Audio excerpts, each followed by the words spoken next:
A Sartiglia, dopo la colazione, il caffè, si fa la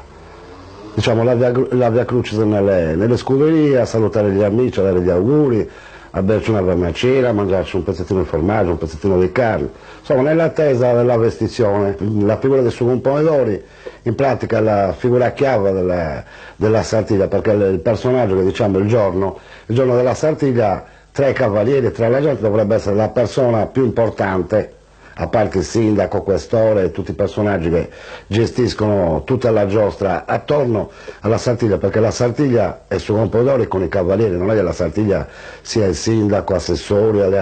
la Sartiglia in pratica sono i cavalieri con il seguito dei tamburini e trombettieri, che sono delle figure importanti che ci sono sempre state, quindi sono delle figure che in pratica è Sartiglia quella, anche i tamburini e i trombettieri fanno parte della Sartiglia come i cavalieri, però la figura del sugo pomodoro diciamo che è la figura più importante, quindi il giorno,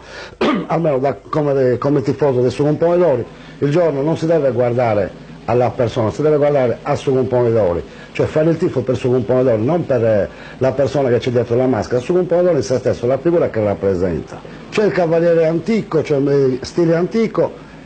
però è cambiato nel senso che adesso si preparano di più, prima non si preparavano come adesso, le figure sono migliorate, cioè prima magari non c'era il 3 su 3 col centrale girato, il 3 su 3, il ponte, cioè la maggior parte delle figure erano dei laterali, prima lo spogliarello, tutte queste cose, però la figura del cavaliere non è che sia cambiata tanto, cioè c'è sempre quello barroso, quello che fa casino, quello serio, quello che si prepara, quello che invece per dire parte proprio il giorno delle selezioni con il cavallo recuperato il giorno prima.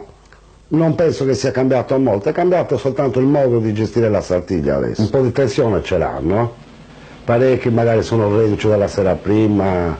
che si fanno insomma un giretto con la beozia e tutto quanto, quindi ce n'è qualcuno tranquillo, qualcuno sincero e qualcuno un po' carburato anche, quindi ce n'è di ogni razza, però la maggior parte sono tutti in tensione, diciamo, fino a quando non finiscono di bardare, poi magari la tensione la passa una volta che montano a cavallo, che si mettono maschere e tutto, probabilmente è così. Quelli che si mettono dietro su brocci sono appassionati di Sartiglia. E allora prima, adesso non dico che non sono più appassionati, ma non è più possibile fare il tappo come un tempo, che magari prima c'erano mezzi sangue, cavalli, qualche brocco, adesso la maggior parte dei cavalli sono tutti cavalli o selezionati oppure sangue,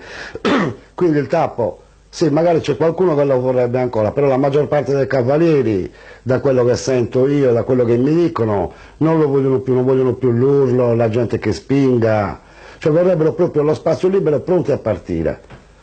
Io l'ho visto tanti anni fa, il tappo sul broccio, diciamo che 50-100 persone che spingevano e magari prima piaceva anche, adesso la maggior parte dei cavalieri questo tappo non lo vogliono più, quindi sta scomparendo anche un po' la figura del tappo su brocci. Diciamo che la Sartiglia anche prima della Sartiglia, anzi soprattutto prima della Sartiglia, perché diciamo che l'affiatamento delle pariglie, perché ci sono pariglie avversarie e pariglie amiche, cioè gente che bisticcia e gente